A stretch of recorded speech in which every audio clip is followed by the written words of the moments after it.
Hi, my name is Monica Walker, and I'm here today with John Sweetnam of Coaching Navigators, continuing our conversation about conflict evolution, a new program for addressing conflict in our lives.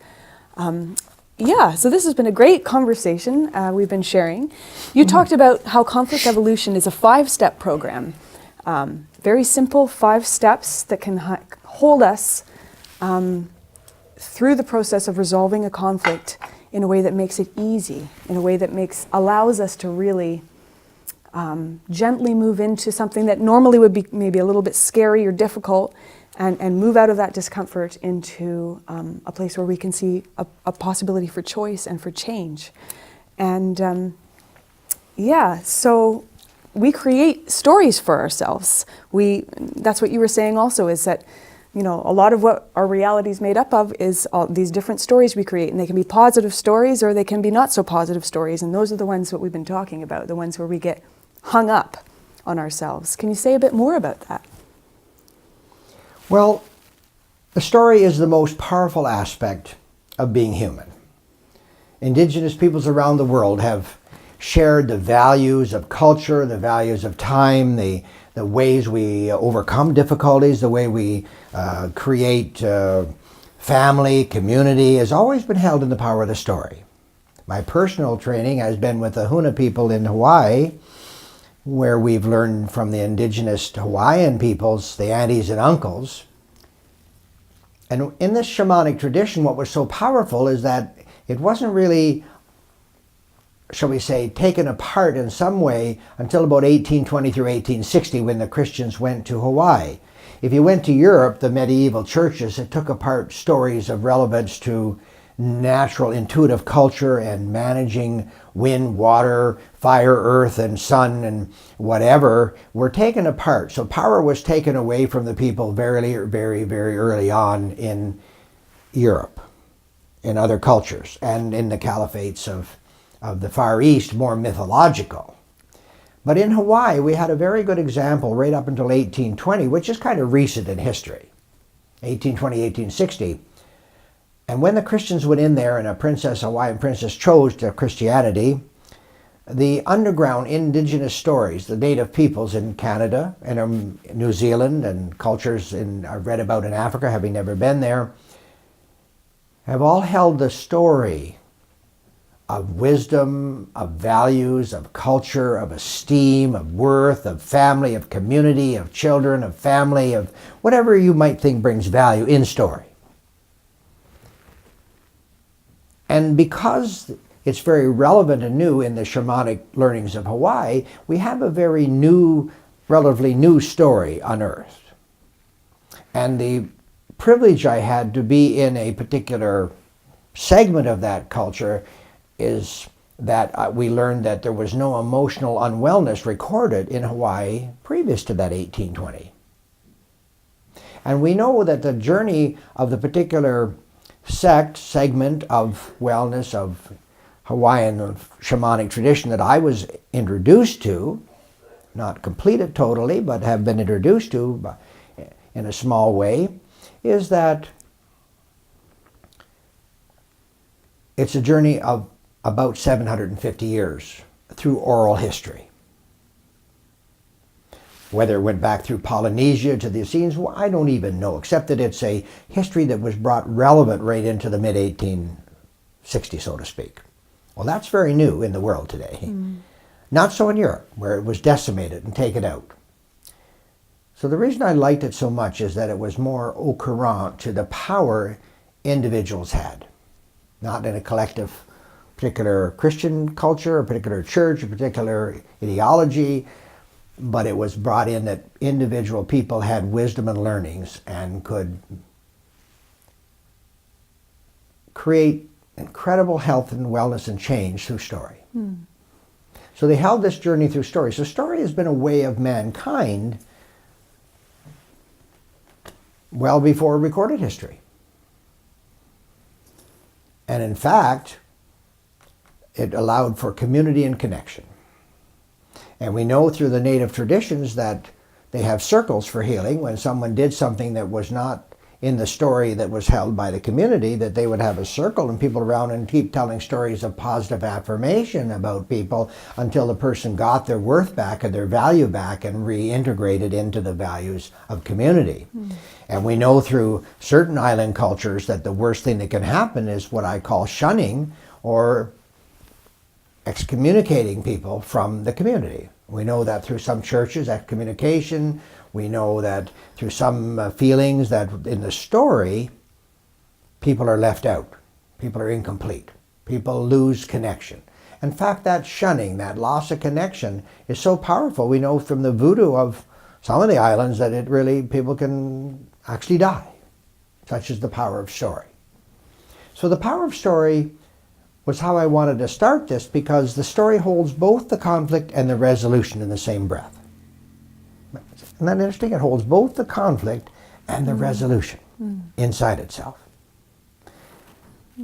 So what keeps the story alive? It becomes like a recursive loop. It's like a moon going round and round and round. Well, at one time we thought the earth went around the moon or the sun and vice versa. I mean, we've had all sorts of crazy things of how the world worked, but the truth is, in the story, we make it somewhat cyclic, and we use the justification of one thing to justify another. It doesn't have any relevance. There's no legs. We say, well, because X is right and Y works with X, Z should be true too. We just bring it all together, and we're using a justification to justify another justification. So it's not grounded. So the story is artificially made up. The internet in quantum physics says that 90% of the stories you make up are not true. It's a number. It could be 80. But let's say significantly, we know that the stories in the newspapers, even my dad said in the 50s, half the stuff you read in the paper isn't true and the other half you can't really make sense of. You ever hear that? Yeah. So as an author, as a journalist, you'll know that a lot of the stories we read have a very slanted one-side approach. So traditionally, we're using stories to validate, to rationalize what we believe to be true, founded on an emotion. So we have an emotion, a feeling, drives a thought. So we have this thought, and then we make up a story to support it. We go looking around for other stories to support it. Doesn't matter whether the thought's true, but we'll find other stories to support our thought in story. And then we find some more stories. Well, that person thinks it's true, and I know she thinks it's true. I got 5 people, therefore it's got to be true. We don't say what's true out there. We find out what's the thought I have and find people to validate it. Find situations through stories. And we have lots of Sufi wisdom that water is stronger than rock. Water over time wears rock. So there's a lot of stories we have out there that are what I call more big T truths than little T truths. And so we're not trying to say that the story is complete. People have just enough of the truth of the story that it has some semblance of possibility. But it's not all the story. It's not the whole truth. It's not everything. So part of our process then is to say, if the story is not complete, what is the element in the story? What's the one thing in the story that people are trying to get us to buy into, or that somehow satisfies them or makes them complete? Doesn't make it true. It somehow completes them. So we're saying, what's the part? So if I sit back and I'm hearing your story, I say, well, what part of that's true for you?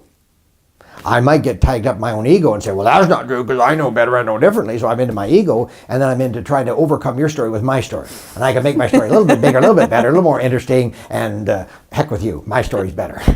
Or I can say, what is it that Monica is trying to share with me, wanting to share with me? What's the one element in that story that I need to hear from her to understand her as a person, as a human being, as a fellow journeyer on this planet? And it's challenging, because I actually have to listen beyond the parameters of my beliefs. Occasionally I meet somebody I immediately like. They wear purple socks. I don't know, but their story has enough similarities that I can connect to them easily. Some of our values are the same. Our connections are the same. So there's more, shall we say, generosity on my part to allow, I hate that word allow, to participate in their stories, to invest in their stories, to connect in their stories. I don't like the word allow. I found myself doing that. So that's important to understand that. And so it's not about allowing, it's about hearing other people's story without judgment and without the need to compare. So the story is very powerful, and when we do that, we're really connecting to people at a very, very deep level, and that allows that story to unfold where we can step back from it and say, what else? What else about that? How do I know it to be true? How do I know it to be really true? What happens if it's true? What happens if it's not true? And what's the turnaround question to make it work? So it's pretty important to know that the story is the entry point. It's the launching pad. It's the runway for the aircraft to take off. It's where we meet up in our collective universe. It's in the story. And the story can be freeing, opening, leading us to curiosity and exploration, to newness, to possibilities, to choice, to freedom, or it can be constricting, where we're in the old hierarchical model of judgment, assessment, blaming, shoulda, woulda, coulda, all those things that take us down and limit us, where the choice is finite. If we go over to the opening story, we're into finite choices. We're into infinity. Unlimited possibility, unlimited choice. John, what would you say for those of us, which is I think many of us, who've been telling the same story for a long, long time, some particular story, so long that we start to identify with it? So I know that there can be a way that we start to believe we are our story, and we can't, it becomes scary to put it down because who will I be without this story? Well, that's a very deep question for sure. It's probably why we have relationship partners. It's probably how the universe gives us a sassy little kick when it throws us off balance and out of our story. I don't know that it's on our soul's journey that we have to live our story out here, but I believe that we come here with a role to fulfill. I haven't proven it to be true, but if it's true, we create stories eventually that guide us through that need to fulfill some sort of destiny. I think it's DNA. I think it's in our family DNA and our personal DNA and the culture that we grew up in to do some one thing. I'm not saying we have to. I've met people at 55 who've yet to live out the fullness, and I've met people at 14 who have. So I don't think it has anything to do with age. I just think some people get there more directly, and some people give up on themselves, which is my thinking about suicide. Some people give up, they don't want to face so we're not talking easy here. We're not talking the story is freeing sometimes. We think the story, most part, is very constricting. So how do we step like you did to go to England? How do I step when I went to Tibet? In my mind, and I did get there, but really to end up in Nepal and India, from a little farm kid of 14 people in a rural community to a whole new culture, a whole new language, a whole new understanding, that you couldn't make sense of. You weren't predetermined to say, well, at one day and I'm a certain age, I'm off to England for a year and a half and I'll find a new me. And I didn't even know that Tibet existed on the map. Couldn't find it in my little schoolhouse. So we don't know what's coming, and stories kind of keep us safe and protect us till they don't. And we choose one day to say, not enough. It's not me. It's not complete. And maybe we meet that through a friend, might through health and wellness, might meet it through an accident. We might meet it through an aha moment in a particular synagogue or church or whatever, a mosque. I don't know where you might meet your story. But one day you come face to face with your story. I don't know how that happens. It seems to happen to most people I meet. At some point, they come face to face with their story. And the big challenge then is not to get stuck in judging ourselves or say, wow, it took this long. Mm-hmm. It takes the time it takes. Just a story. It takes the time it takes, for sure. Thank you, John, for sharing more with us about conflict evolution and about story. And this has been a great opportunity to learn together, yeah. So we have resolved within the conflict program a way of helping people define their story. And the gift we bring to the program is that if you can define your story in 10 simple words or less, you will have got closer to the element that you need to resolve or partner with or evolve from. So the reason we put it down to 10 words is that the mind then gets clear and focused and disciplined to really get to the element. The front of the story normally is a setup. Yeah, I want you to love me, and this is my story, and I'm so great, or you're so great, or whatever. And then we do the little thing I want. I sneak it in there in the middle.